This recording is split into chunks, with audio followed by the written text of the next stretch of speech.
et bienvenue dans ce nouveau tuto sur Kotlin. Donc aujourd'hui nous allons voir les différents types de classes. On avait vu la classe, tout ce qui est de plus basique. Mais aujourd'hui on va voir qu'il y a d'autres types de classes. Et aussi on va parler de la notion de objet compagnon. Donc on va commencer par créer une classe toute simple que l'on va appeler rectangle. Donc je m'excuse par avance s'il y a un bruit de fond. Je vais essayer de l'enlever au maximum au montage, mais j'ai le ventilo de mon ordinateur qui tourne très vite parce qu'il fait chaud. Donc ça fait un petit peu de bruit de fond. On va lui donner un constructeur. Alors, on va mettre une largeur qui sera un float et une longueur qui sera aussi un float. Donc voilà pour notre classe de base. Comme j'ai rien à mettre pour l'instant dans le corps, je la laisse comme ça. Donc ici c'est parti, on va se créer 3 rectangles. Donc on va créer un rectangle 1 qui sera donc une instantiation de ma classe rectangle. Donc on va lui mettre une largeur de 2 et une longueur de 4. Ah oui, c'est un float. Voilà. Donc je vais faire pareil pour le suivant. Rectangle 2 égale... oui, rectangle, je vois pas ce que je cherche. Et celui-ci, on va faire 3 et 6. Voilà. Et donc on va se créer un troisième rectangle qui lui sera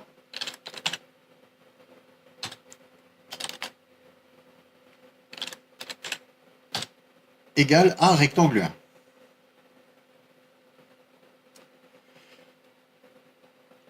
Donc ici on est sur une classe tout à fait normale comme on les a vues jusqu'à présent. Alors si je fais un println de rectangle 1 largeur, je fais pareil pour rectangle 2 et on va pas s'embêter, on va faire un copier-coller. Hop, et là, ici, on va mettre le rectangle 3. Voyons voir ce que ça nous dit. Donc ici, j'ai bien... Voilà. Donc ici, j'ai bien pour le rectangle 1, 2. Pour le rectangle 2, 3. Et pour le rectangle 3 qui est égal au rectangle 1, 2. Jusque-là, c'est normal. Donc maintenant, voyons voir si je change. Alors, je vais prendre rectangle 3. Et voyons voir si je change la largeur de rectangle 3. On va lui donner 10. Voilà. Je relance mon code. Et donc, qu'est-ce qui se passe? Je me retrouve avec 10 aussi en rectangle 1. Donc ce qui se passe, c'est qu'avec cette classe normale, si je définis un rectangle 3 et que je lui assigne rectangle 1, en fait, rectangle 3 va être une sorte d'alias, ça va faire référence à rectangle 1. Mais du coup, quand je modifie rectangle 3, en fait, je vais modifier rectangle 1. Donc rectangle 3 n'est pas une copie des valeurs qu'il y a là-dedans. C'est ni plus ni moins qu'un alias qui pointe sur cette instance-là. Donc voilà pour le fonctionnement de la classe. Alors bien souvent, comme dans cet exemple, notre classe, elle sert juste à stocker des données. En fait, le rectangle là, il nous sert juste à stocker ces données-là. On pourrait avoir par exemple des fiches clients comme on avait fait un petit peu la dernière fois avec un nom, un prénom, un ID. On peut avoir plein de choses comme ça. Mais en fait, ces classes, elles n'ont pas pour but de faire fonctionner quelque chose, elles sont juste là pour servir de structure aux données. Donc pour ceci, Kotlin a une classe particulière qui s'appelle la data class. Donc on a juste à rajouter data ici. Donc la data class, pareil, prend un constructeur pour initialiser ses attributs. Donc vous voyez, il n'y a absolument aucun souci. On est d'accord, il n'y a pas d'erreur. Jusqu'à présent, ça fonctionne exactement pareil. Maintenant, voyons voir si je lance mon programme, qu'est-ce qui se passe. Bon, bah vous allez me dire, il se passe la même chose. Oui, mais la data class, elle arrive avec des méthodes supplémentaires par rapport à la classe normale, on va dire. Elle arrive avec la méthode copy. Donc cette méthode copy, en fait, voyons voir ce qui se passe si on lance le programme. Donc ici, j'ai toujours mon rectangle 2 qui a une largeur de 2, mon rectangle 1 qui a une largeur de 2, mon rectangle 2 qui a une largeur de 3, et ce coup-ci, on s'aperçoit que mon rectangle 3 a une largeur de 10. Pourquoi? Parce que ici, on n'a pas créé un alias vers cette instance. En fait, par la méthode copy, on va créer une nouvelle instance de rectangle, mais avec les mêmes paramètres que rectangle 1. Donc ce qu'on aurait pu faire dans cette configuration-là aussi, si on veut assigner une largeur de 10 à rectangle 3, on peut le faire dans le constructeur. Donc copy prend en charge en quelque sorte le constructeur. Par défaut, il va mettre les mêmes valeurs que l'instance à partir de laquelle on copie, mais on peut très bien lui changer ses valeurs. Par exemple, si je mets 10F,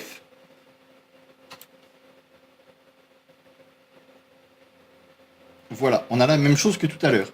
Donc là, simplement, à la première valeur, il lui assigne 10, et comme il n'y a pas de deuxième valeur, il garde la valeur par défaut. Alors, j'aurais pu très bien faire assigner quelque chose à la deuxième valeur. Donc pour ceci, j'aurais pu, comme on l'a vu précédemment, non, c'est long tout court, nommer l'attribut que je veux changer. Et donc ici, si je relance mon code, donc on va se retrouver effectivement avec 2. On voit qu'il a bien copié les attributs de rectangle 1. Et si par contre j'en fais un en dessous, voilà.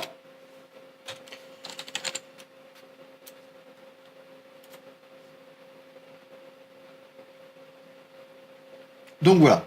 Donc là, clairement, on voit que longueur a changé. Et si toutefois, j'enlève ceci, donc on voit bien que j'ai exactement les deux mêmes valeurs que rectangle 1. Donc ça, c'est pas possible avec une classe tout court. Autre chose qui est faisable, c'est plus anecdotique qu'autre chose, mais voilà. Alors, si je fais ça... Ah oui, donc du coup, je n'ai plus cette méthode copy. Alors, je vais laisser tomber. Je vais commenter ces deux-là aussi pour l'instant. Donc, avec une classe normale, voilà ce que ça me renvoie. Donc, un truc plus ou moins incompréhensible. Donc, on voit bien que c'est la classe rectangle du package main. Et puis après, ça... Hein, on ne peut pas dire que ça nous soit vraiment utile. Maintenant, si je fais la même chose avec une data class,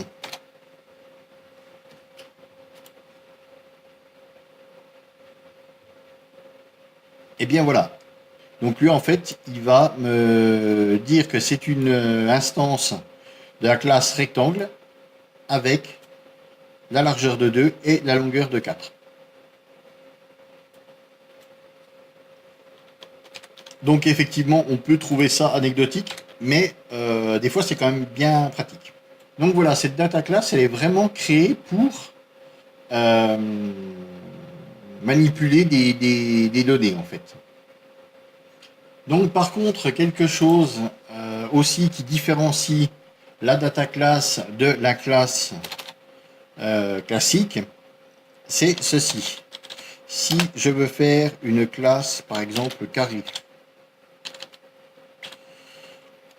qui héritera de rectangle. Voilà. Donc tout de suite, il me met une erreur. Donc en fait, il nous dit que ce type est un type final et ne peut pas être hérité. Donc effectivement, on ne peut pas hériter des data classes. Les data classes servent uniquement à la manipulation et au stockage de données. Donc on ne peut pas hériter d'une data class. Donc voilà, on a vu un petit peu la data class. Alors maintenant, on va voir une classe très particulière, puisqu'elle fait partie des classes, alors que concrètement, ce n'est pas vraiment une. Donc c'est la classe enum.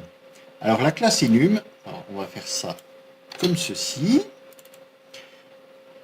On va faire enum à la place de data class. On va laisser le constructeur vide. Et maintenant, allons-y gaiement. Alors, les classes enum existent aussi dans d'autres langages de programmation. Ce n'est pas forcément des classes. Ici, en Kotlin, c'est une classe. Bon. Donc, cette classe est constituée d'un ensemble d'attributs qui sont des constantes. Donc, cette classe-là, on ne peut pas en hériter et on ne peut pas modifier le contenu. Donc, je vais enlever tout ça. On va faire du vide. Voilà. Donc ici, je vais mettre tout simplement séparé par des virgules mes attributs. Je pourrais les mettre l'un en dessous de l'autre, hein, ça n'a quand même que très peu d'importance. Donc ici, par contre, je vais l'appeler nombre. Voici. Donc maintenant, si je fais un printline de nombre 1, par exemple,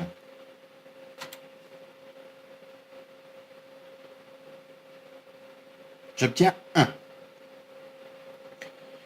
Donc deux choses. On voit déjà que nombre ne fonctionne pas comme les autres classes, on n'a pas besoin de l'instancier. En fait, la classe nombre ne s'instancie pas. Il ne peut y avoir qu'une seule instance. C'est la classe elle-même. Ensuite, on voit qu'on peut nommer les attributs comme une classe normale et qu'elle nous renvoie le nom de l'attribut. Ce qui est super utile, on ne se le cachera pas. Je ne vois pas vraiment l'intérêt de faire des listes, si ce n'est pour encadrer les choix. Ici, on n'aura que 3 choix possibles. Enfin là, ça reste quand même assez limité. Alors, ce qu'on peut faire, c'est par contre utiliser dessus. Alors, si on utilise la méthode name, je vous fais pas une démonstration parce que on se doute très bien qu'on va avoir le même résultat. Et ordinal nous permet d'avoir, si toutefois, oui, nous permet d'avoir la position de l'élément dans cette suite d'attributs. Donc ici, on a 0 parce que comme les tableaux, comme les listes, comme toutes les collections, le premier élément est situé à l'index 0, et ainsi de suite, index 1, index 2. Donc là, on se demande ce que ça fout dans les classes. Concrètement, ça ressemble plus à une collection qu'à une classe. Mais bon. Alors, c'est vrai que ça, c'est quand même pas super pratique. On ne voit pas vraiment trop l'intérêt. Donc, on peut associer à chacun une valeur. Alors là, ça va commencer à être un poil plus pratique. Donc, pour ceci, on va faire entre parenthèses et une valeur. Donc, pareil ici, 2. Et entre parenthèses, on va lui mettre 2. 3. On va lui mettre 3. Donc ici, j'ai associé une valeur, donc ça pourrait être une string, ça pourrait être n'importe quoi, hein. Donc ici, j'ai associé un int à cet attribut. Donc vous voyez, en plus, la déclaration déjà est assez particulière. C'est pas une déclaration comme on aurait fait var un int égale 1 dans une classe normale. Non, non. La déclaration est quand même assez particulière. Et on voit que ça me met une erreur. Là, dans l'état, ça ne fonctionnera pas. Qu'est-ce qu'il faut faire pour avoir accès à ceci? Eh bien, il va falloir créer un accesseur dans le constructeur. Quand je vous dis que ça fonctionne vraiment très bizarrement, donc ici, on va créer une variable. On va l'appeler comment? Eh bien, on va l'appeler valeur, hein, tant qu'à faire. Valeur qui sera donc un int et qui sera en fait l'accesseur à ces valeurs-là. Alors on retourne ici, si je fais 1 et que je fais un point, voilà, j'ai accès à tous mes attributs précédents. Et ce coup-ci, on voit bien que j'ai valeur, hein, qui est ici. Et donc là, je récupère la valeur de 1 qui est 1. Donc là, voilà, on peut se dire que ça commence à être déjà un peu plus sympa. On peut avoir, comme on utilise très souvent dans le cadre de formulaire HTML par exemple, avoir différents choix sous forme de texte et associer à ces différents choix une valeur qui là en l'occurrence est une valeur numérique mais qui sera qui peut être une string, qui peut être ce qu'on veut, qui elle sera invisible mais servira pour le traitement. D'où mon étonnement que ce soit une classe. Donc déjà à l'intérieur on n'utilise pas les attributs comme on les utilise dans des classes normales. C'est plutôt, c'est même d'ailleurs une liste puisqu'ils ont un ordre, ils sont ordonnés. Donc on a cette liste, on leur assigne les valeurs par parenthèse. Et en plus, fin du fin, c'est que ce qui sert à construire normalement, ici, sert à accéder. Donc en gros, ce qui est un setter à la base devient un getter. Bon, il y a peut-être un sens derrière tout ça, mais moi, il m'échappe. Donc jusque-là, on a de l'enum relativement classique. C'est ce qu'on trouve dans d'autres langages. Maintenant, ce qu'on peut faire aussi, on pourrait lui ajouter une deuxième valeur. Alors, si je fais val, on va l'appeler valeur 2, puisque je n'ai absolument aucune idée. Voilà, on va faire une string. Et ici, alors, on voit que ça devient rouge, forcément. Qu'est-ce qu'il nous dit de beau?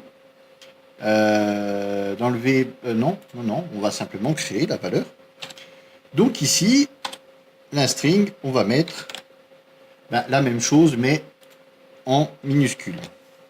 Alors, hop, ici, on va mettre 2. Et ici, on va mettre 3. Et donc, exactement pareil, comme ici, j'avais valeur, je peux très bien, alors, on va le voir si je refais le point, hop, ce coup-ci, maintenant, j'ai valeur 2, qui est bien une string. Et donc, quand je lance mon programme, hop, je me retrouve bien avec 1 écrit en minuscule. Voilà. Donc on pourrait très bien comme ça s'amuser avec donner plein de valeurs. On pourrait faire une sorte de liste de sous-ensembles. Donc c'est assez souple. Ça permet pas mal de choses. Par contre, moi vraiment ce qui me chiffonne dans les nums, c'est la déclaration qui est très très bizarre, puisqu'on nous dit que c'est une classe. Mais simplement dans le constructeur on définit des getters et non pas des setters, puisque de toute façon c'est censé être des constantes. Donc quoi qu'il en soit, ça reste quelque chose qui est très pratique.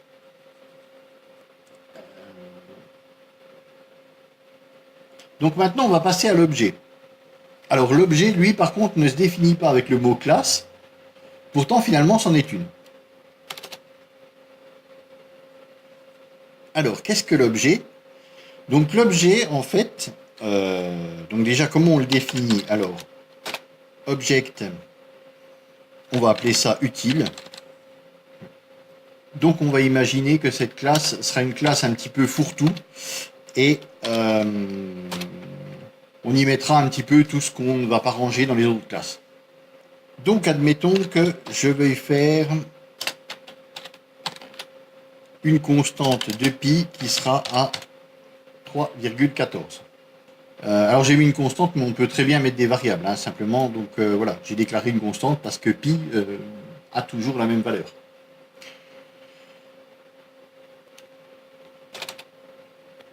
Donc l'objet, comme la data class, déjà, on ne peut pas hériter d'un objet. Un objet reste un objet. Et par contre, l'objet comme l'enum, lui, ne sera pas instancié. Cette classe est une instance unique. On l'appelle directement, on ne peut pas l'instancier. Donc ici, par exemple, si je fais... non. Voilà. Printline de... Donc utile. Et là, je retrouve pi. Sans grande surprise, on va se retrouver avec 3,14.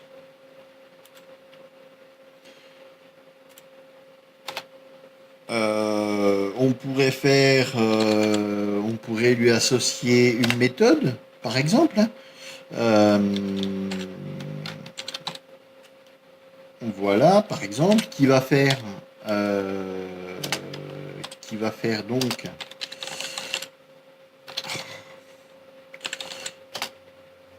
un printline de hello. Donc ici pareil, je vais faire, donc je vais appeler utile, dedans la méthode ci et voilà. Donc en fait c'est un petit peu l'équivalent des objets en JavaScript. Je pourrais très bien avoir une variable ici, par exemple, imaginons qu'on est dans un jeu, hein, une variable score qui sera un int, parce qu'on a rarement des scores de 8,314, qu'on va instancier à 0. Hein. Et donc je pourrais très bien ici faire utile.score plus d'ailleurs. Et maintenant, si je fais un printline de score, de utile.score,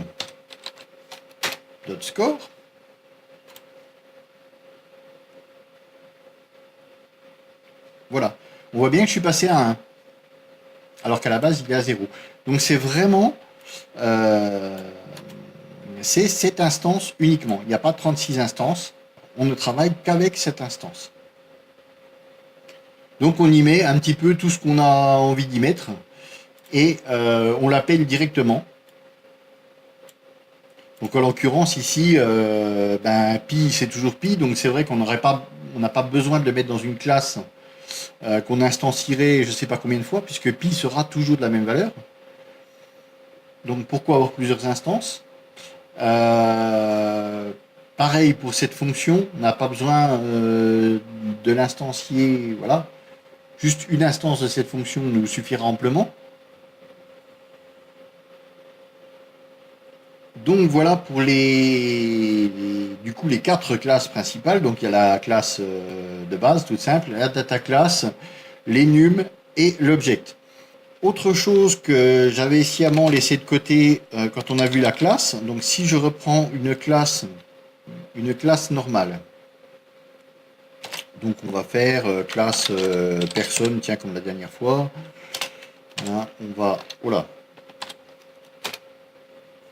va faire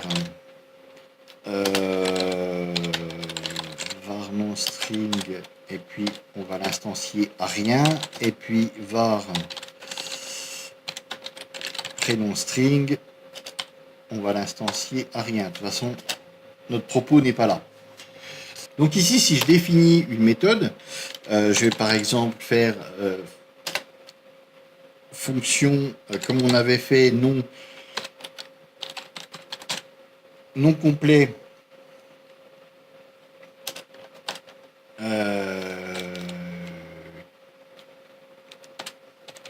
donc qui va faire un print line de juste une concaténation en fait de nom espace, non on va mettre plutôt prénom en premier, voilà.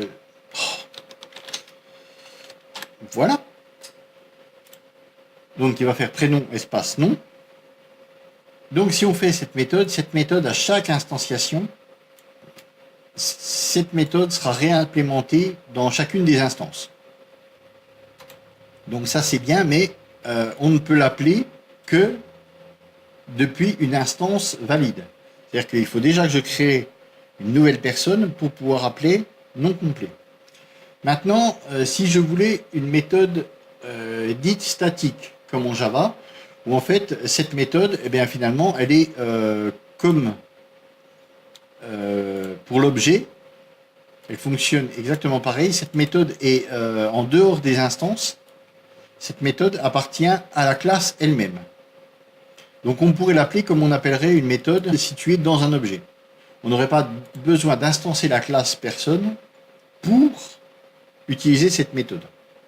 Donc si on voulait faire une méthode qu'on appellerait qui que c'est et qui nous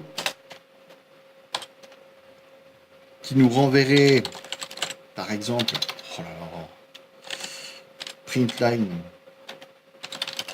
je suis une personne, voilà. Donc là on sera obligé de faire une nouvelle instance de personne. Je ne peux pas faire comme ceci, personne dot qui que c'est. Non, on ne peut pas. On va être obligé d'instancier. Alors, éventuellement, on peut faire quelque chose comme ça. Donc comme ça marche. En fait, on crée une instance par le fait anonyme, entre guillemets. Donc on crée une instance qui ne sera pas stockée quelque part dans une variable. Elle servira juste à appeler cette méthode. Mais on crée quand même une instance. D'où les parenthèses. Donc si vraiment on voulait définir cette fonction statique, donc l'équivalent des fonctions statiques en Java, donc on a quelque chose qui s'appelle le companion object. Alors, companion object, voilà. Maintenant, je vais glisser ma fonction dedans. Et donc, on voit que à partir de ce moment-là, elle n'est plus disponible dans l'instance, puisqu'ici, c'est une instance, hein, même si elle est anonyme, si elle n'est pas stockée quelque part, ça reste une instance. Donc, on voit qu'elle n'est plus disponible pour l'instance, mais par contre, comme l'objet, elle est disponible pour la classe elle-même. Donc maintenant, si je fais qui que c'est, eh bien ça me renvoie je suis une personne. Donc on peut comme ça faire une sorte de mix entre la classe et l'objet. Donc ce qu'on pourrait faire aussi, c'est dans ce companion object, on peut aussi lui définir, eh bien comme tout à l'heure, par exemple, on va lui définir la constante de pi qui sera égale à 3,14. Et donc maintenant, si je fais un print line, ouais, c'est bon, hein, de personne dot pi, Voilà, je me retrouve bien avec 3,14. Donc en fait, ça permet vraiment d'avoir une partie objet, une partie qui va fonctionner comme un objet, mais à l'intérieur d'une classe tout à fait normale. Donc voilà, c'est à peu près tout ce qu'il y avait à savoir sur les différents types de classes. On se retrouve bientôt pour une prochaine vidéo, sûrement sur Kotlin, puisqu'on en a encore pas mal à voir. Sur ce, je vous laisse et à bientôt.